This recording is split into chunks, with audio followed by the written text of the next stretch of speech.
I needed to subdue the pain of getting reminded about my maxed out credit cards that my wife had used to buy a freaking horse with. My wife was at her parents' house today and my son was sleeping, so I took the opportunity and chose the best possible route, that was getting a little bit drunk.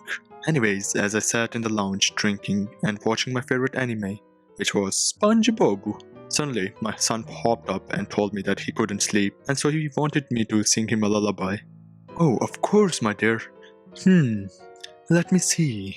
How about Twinkle Twinkle Little Star? Yeah, that's the only one I remember right now, really. His adorable little grin indicated that he was happy with the mediocre performance I was going to make in order to get the only poem I knew, also a little bit wrong.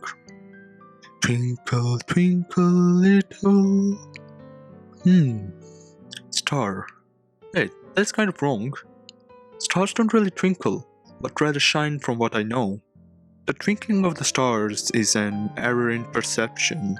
The twinkling is created because of the layers of Earth's atmosphere. The layers of atmosphere have a mixture of cold and hot air. As hot air is lighter than the cold one, so it rises up and mixes up with the cold air, creating a swirling pattern and thus leading to creation of what we call turbulence. So the light of the stars that travels through the atmosphere ends up getting refracted and bent, which creates the illusion of twinkling. A good analogy of this illusion can be your mother's eyesight.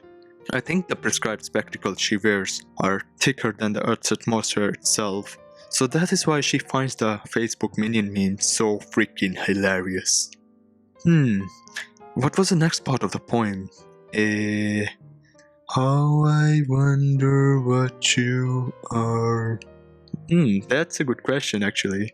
As in, we can't really know what our star is, in sense we perceive it as a star, but it could be something different, you know what I mean? Because we haven't analyzed the stars from close enough distance, or all we know that the star is a large clump of helium and hydrogen, and those gases create a nuclear reaction in the core, thus making them bright and shiny little deadly balls which can explode and become a neutron star or a black hole. And if the black hole is big enough, it can just suck you up pretty nicely.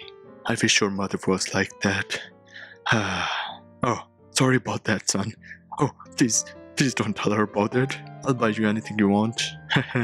Nah, anyways, the point I was trying to make was that it is probable that our perception can deceive us. So the question of how I wonder what you are is pretty right on the point. Because in reality, we can never really know the truth because our perception is kind of unreliable on its own. I mean, the Greeks believed the world was made up of classical elements.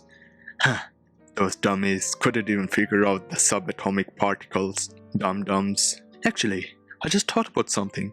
Maybe the poet was pretty damn smart. Because in the first verse she points out the error in perception of human beings, and in the second verse she talks about that we can only wonder about things because we're ignorant beings and only wonder about most of the stuff that is out there. The perception of the stars and reality might just be an illusion, and that is the only way where we stop wondering and the only way that this dreaded illusion ends. Wait, what's that sound? Can't you hear it too, son? Right? Oh, you're already asleep. Maybe my singing was too good for you. Wait, I still hear the sound. I need to sleep now. I think I have become a little too drunk.